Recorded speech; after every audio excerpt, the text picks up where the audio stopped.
Hi everyone, मी वैशाली आणि crochet learning सिरीजच्या दुसऱ्या क्लासमध्ये तुमचं स्वागत आहे.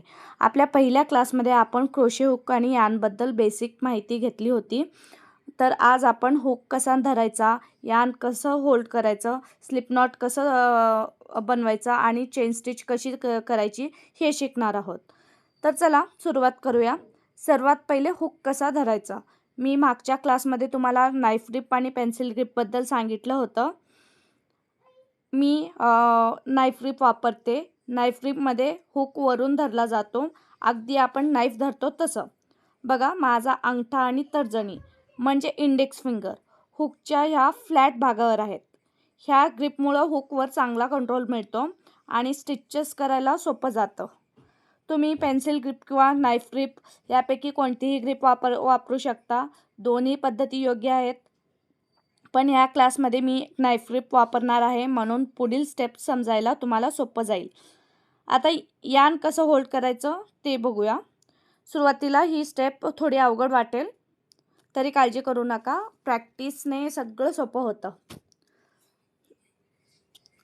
बघा, मी हुक उजव्या हातात धरला आहे आणि यान डाव्या हाताने कंट्रोल करते.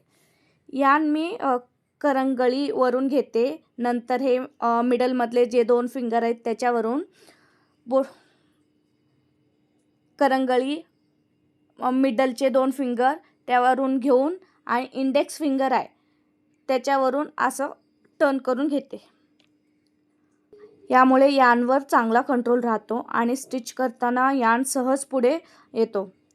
लक्षात ठेवा, प्रत्येक क्रोशेटर यान थोड्या वेगळ्या पद्धतीने होल्ड करतो, म्हणून तुमचा अगदी माझ्यासारखाच होल्ड करायची गरज नाही आहे.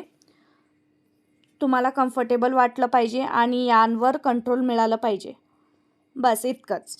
आता आपण क्रोशेटची पहिली स्टेप शिकणार आहोत. तिला स्लिप नॉट म्हणतात. क्रोशेटमधली बहुतेक प्रोजेक्ट्सची सुरुवात स्लिप नॉटनेच होते. चला स्टेप बाय स्टेप आपण स्लिप नॉट करायला शिकूया. यानचा शेवटचा भाग आणि मोठा भाग हातात घ्या. आता यानला क्रॉस करा आणि एक लूप तयार करा. बघा मी कसं करते तसं अगदीच. बघा, इथे एक लूप तयार झाला आहे. आता मोठा यानचा भाग लूपमधून ओढा. पूर्ण बाहेर काढू नका, फक्त एक छोटा लूप तयार करा. आता दोन्ही बाजूने हलका पुल करा. बघा, आपला स्लिप नॉट तयार झाला आहे. आता हुकला लूपमध्ये घाला. लूप खूप टाईट किंवा खूप लूज ठेवू नका. हुक सहज हलला पाहिजे. आता आपण क्रोशेटमधली सगळ्यात पहिली स्टिच शिकणार आहोत. तिला चेन स्टिच म्हणतात. पॅटर्नमध्ये चेन स्टिचलाच CH असं लिहिलेलं असतं. आता फर्स्ट चेन बनवूया. स्लिप नॉट हुकवर आहे. हुकवर असलेल्या लूपमधून ओढा. बघा, आपली फर्स्ट चेन स्टिच तयार झाली आहे. पुन्हा यानवर करा. पुन्हा लूपमधून ओढा. आता दुसरी चेन स्टिच तयार झाली आहे. ह्याच पद्धतीने यानवर करायचं आणि लूपमधून ओढायचं. प्रत्येक वेळी एक नवीन चेन स्टिच तयार होते. आता चेन स्टिच जवळून बघूया. बघा, चेन स्टिच V शेप सारख्या दिसतात.